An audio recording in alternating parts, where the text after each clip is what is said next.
Rain lashed against the iron gates. A lone figure, clutching a worn suitcase, stood before Blackwood Academy. Eleanor shivered, not from the cold. The academy loomed, a Gothic monolith against the stormy sky. Gargoyles leered from the rooftops, their stone faces twisted into grotesque smiles. She pushed open the iron gates, their hinges groaning in protest. The wind howled through the ancient trees, their branches like skeletal fingers reaching out. The air grew heavy, thick with the scent of damp earth and something else, something unnameable. Eleanor felt a prickle of unease. This was no ordinary school. A hunched figure shuffled towards her, his face obscured by a wide-brimmed hat. He introduced himself as Mr. Graves, the caretaker. His voice was a dry rasp, like dead leaves skittering across pavement. He led her through echoing corridors, the only sound their footsteps and the distant patter of rain. The air inside was stale, heavy with the weight of ages. Cobwebs clung to every corner, and dust lay thick on the ornate furniture. Portraits of stern-faced individuals lined the walls, their eyes seeming to follow her every move. Eleanor couldn't shake the feeling that she was being watched. Days turned into weeks, and the unsettling feeling persisted. Eleanor found solace in the Academy's vast library, its shelves overflowing with ancient tomes. She spent hours poring over forgotten texts, the silence broken only by the crackling of the fireplace. One evening, as she sat reading, she heard a whisper. It seemed to emanate from the walls themselves, a low, sibilant murmur. She looked up, but the library was empty. She dismissed it as a trick of the wind, but the whispers continued, growing louder each night. She started seeing things too. Fleeting shadows at the edge of her vision, objects moving on their own. The other students, pale and withdrawn, seemed not to notice, or perhaps they chose not to see.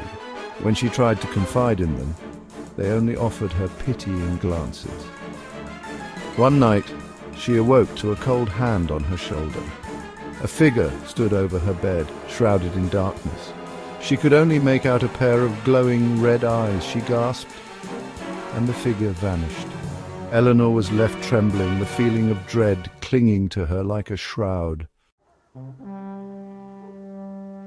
Desperate for answers, Eleanor sought out Mr. Graves. She found him in the library, dusting a shelf of leather-bound books. He listened to her story, his expression unreadable. When she finished, he sighed, a long, weary sound.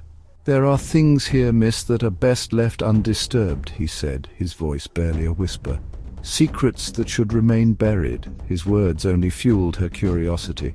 She spent the following days researching the Academy's history, piecing together fragments from old journals and dusty records. She discovered that Blackwood Academy had a dark past, shrouded in rumors of strange experiments and occult practices. One night, while exploring the restricted section of the library, she stumbled upon a hidden room. Inside, she found a journal, its pages filled with disturbing sketches and cryptic notes. The journal belonged to a former student, a young woman who had vanished without a trace.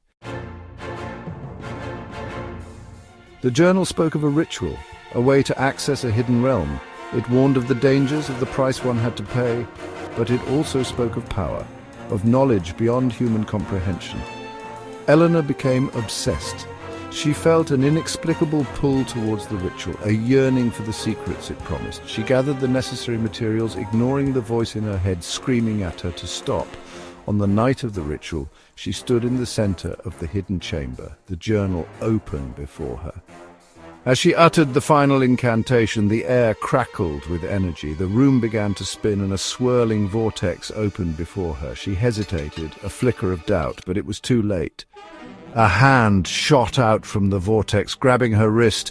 She screamed as she was pulled through, the journal falling to the floor with a thud. The vortex vanished, leaving behind only an eerie silence.